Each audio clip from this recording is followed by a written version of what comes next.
Just watch Eric Chester. Great presentation. Really challenge us all to make sure that we're leaving our signature on everything that we do.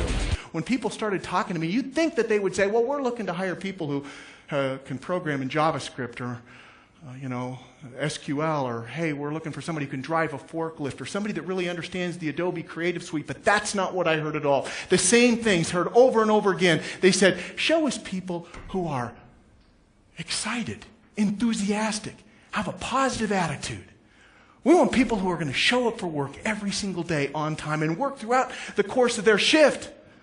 We need individuals who know the difference between a personal and a professional life, who are going to come to work attired, representing us, not in fuzzy bedroom slippers and a t-shirt that says my inner child is a nasty bastard. We want people who will work for us and not just do the minimum daily requirement. We'll go above and beyond the standard. Look to find ways to create value. Know where the elbow grease is and understand that we've got to move ourselves forward by creating value in this company, in this organization. I don't care if you're flipping pizzas or flying the space shuttle. They're non-negotiables. There's no one in this room that could be in this room if you threw one or more of these under the bus. You think about the people that report to you right now. What if they were excellent in 6 of them, but really bad in the 7th? What if everything was perfect, but you just couldn't trust them? Or you could trust them, everything was great, except they just didn't show up 2 or 3 days a week. Or everything was perfect here, but they just did the minimum. They didn't push themselves to do any extra. See, they're non-negotiables in every single business, in every single industry, in every single career, at every single level. As an award-winning keynote speaker, an in-the-trenches expert in generational differences, and the author of the only business book on work ethic written in the last 100 years, Eric Chester is the premier expert on what today's leaders need to do to engage, develop, and retain the emerging workforce. And right now, as an employer, you probably have certain questions when somebody new comes into your place of employment. You have to ask yourself, what is it they know or don't know about these 7 fundamental values? What do they know? What don't they know? But it's not just what they know. It's also important to understand what they may do or not do with regard to these 7 values, right? So we've got this real interesting quadrant here, if you think about it. 4 points between what they know and what they don't know, which is their cognizance, and what they will do and not do based upon that, which is their compliance. And at the intersection, cognizance and compliance, you have 4 interesting styles of behavior. See, if you have employees in your workplace that don't know what to do and they don't do anything, you know what they are? They're idle. Now, you've heard of American Idol. This is a different kind of idle. But when a person is idle, they have absolutely no value to you. It doesn't matter. If I came to work for you and you put me in your parts department, I guarantee you I'm going to be in this quadrant. Now, I have a master's degree, I've written 5 leadership books, and I've lectured around the world. You have to think, I know a lot, right? But I know nothing about parts. So I would stand there, I wouldn't know what to do, and I probably wouldn't do anything. All of a sudden, I'm idle. Now, what happens if I just start entering numbers into a keyboard and I happen to get one code right? Boom!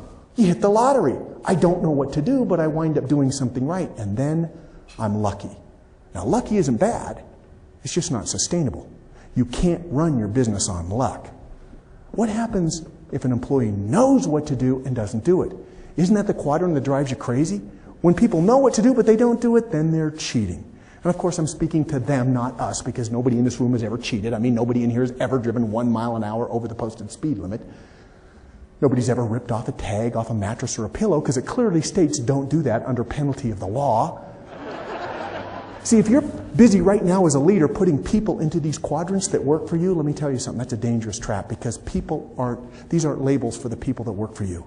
These are quadrants of behavior, and people move in and out. We've all been idle, we've all been lucky, and we've all cheated. You know where you want the people that are working for you right now, whether it's the front of the house, the back of the house? Every member of your team, everyone who's getting a paycheck that you're writing, do you know where you want every single employee? You want them in the quadrant that says, I know what to do, and I'm going to do it. I know what to do and I'm going to do it, because when they know what to do and they do it, now all of a sudden they have value. They have values themselves and they are of value to you. And when you think about it, that makes you, their leader, part teacher and part motivator. Because what you're trying to do is teach them what to do and then motivate them to do it. Eric offers practical ideas and actionable strategies that stimulate employee engagement and bolster productivity. And he helps leaders drive sales and service into their front line by showing them how to develop their people from the inside out. Rules without a relationship lead to rebellion. Rules without a relationship lead to rebellion. If I don't like you, I might do what you're telling me to do when you're standing right over the top of me. But if I think it's a ridiculous rule, the moment you turn your back, I'm going to see if I can get away with doing it my way. And maybe my way and your way puts me in the cheating quadrant. So it's important to get personal, to know that individual at a core level. What do I know about the people who work for me? The more I know about you, the more I'm able to find connecting points. The more I can find ways to motivate you, solve challenges, and overcome conflict. Relevance just simply says, here's what I want you to do, and here's why. Now, mature adults are not warmly receptive to the notion of attaching rationale to everything we ask young people to do. We think to ourselves, I did what I was told, and I expect them to do what they're told. I say jump, you say, because that's the way you played the game. But here's the thing. You can't manage them the way you were managed. You can't teach them the way you were taught. You can't parent them the way you were parented. The golden rule says, do unto others as you would have them do unto you.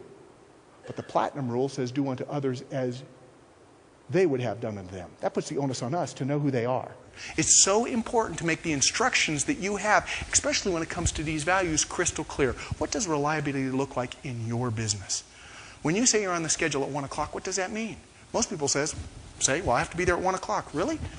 You think LeBron James shows up at game time? You think he gets out of his Bentley at 7 o'clock for a 7 o'clock tip-off? Or was he there several hours earlier because, baby, when it's game time, you got to be ready to go? Are you enforcing that throughout your organization? Do people really understand the clarity of the rules that you have in place? Sometimes we think we need to add more rules. Let's keep adding. Get away from that. Lighten it. Stay light and tight. Make sure that everybody knows your non-negotiables. The things that everybody in your culture and your organization clearly understands. So it's not an American problem. It's not a generational problem. It's just a problem. It's a mentality. It's a I want something for nothing mentality. You know where it's easiest to fix?